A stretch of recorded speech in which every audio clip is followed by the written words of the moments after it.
So అది back drop కూడా ఒంగోలు తీసుకోవడానికి ఏమైనా రీజన్ ఉందా?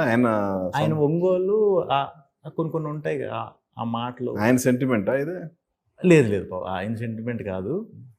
బట్ విచిత్రంగా ఇదే సినిమా మేము మొదలుపెట్టిన తర్వాత ఒక 2-3 monthsకి ఈ సినిమాలో నాకు ఎటువంటి సమస్యలు ఎదురవుతాయో యాజ్ ఇట్ ఈజ్ ఆయనకి ఎదురైనాయి. మధ్యలో వచ్చినాయి కాబట్టి ఇప్పుడు వచ్చినాయి అంటే నమ్మరు. నీకు ఆల్రెడీ వచ్చి నువ్వు ఈ కథ రాసుకున్నావు అంటే నమ్ముతారు అని సరదా కూడా అనుకున్నాం. ఆ ఒంగోలు కొంచెం ఆ లోకల్ ఆ టౌనిష్ అంటే సినిమాకి సంబంధించిన సమస్యలా వ్యక్తిగత సమస్యలా? పర్సనల్. ఓకే. సినిమాలో నాకు వచ్చిన సమస్య పర్సనల్గా ఆయనకు వచ్చింది అనమాట. ఓకే. అప్పుడు ఇంకా నాకు బిలీవబిలిటీ ఇంకా పెరిగింది. ఓహో అంటే ఉంటాయన్నమాట, ఇంకా ఇలాంటివి కూడా ఉన్నాయి, ఇంకా ఫాలో అవుతున్నారు అనేది అనిపించింది. ఒంగోలు ఎత్తుకోవటం వల్ల, ఆ బ్యాక్ డ్రాప్ ఎత్తుకోవటం వల్ల మాకు ఈ సెటప్లు అవి హెవీగా వేసేయకుండా ఆ మిడిల్ క్లాస్లో ఉండే ఏదైతే ఆ ఇల్లులు లేకపోతే ఆ మనుషులు ఆ వాతావరణాన్ని ఇంకొంచెం బాగా చూపించడానికి హెల్ప్ అయిందండి.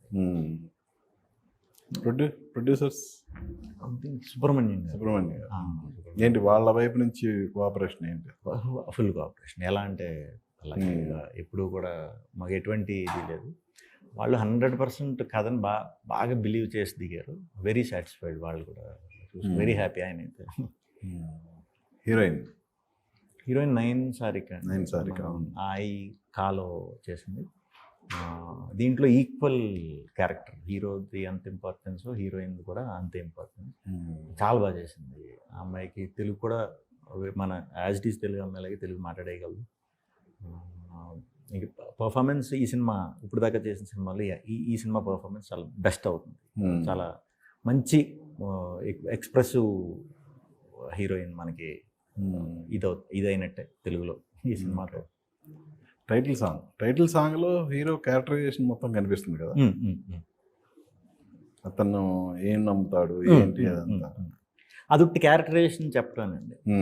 మళ్ళీ సెపరేట్గా మనం క్యారెక్టరైజేషన్ వేసి ఇంట్రడక్షన్లో ఓకే ఈ టైప్ వాడు అనమాట వీడు, ఇవి ఫాలో అవుతుంటాడు అక్కడక్కడ. ఇంకా అక్కడి నుంచి వన్స్ క్యారెక్టరైజేషన్లు అర్థం అయ్యేలాగా ఒక ఇది ప్రాసెస్ మొదలైకి ఇంకా కథలోకి వెళ్ళిపోతాం.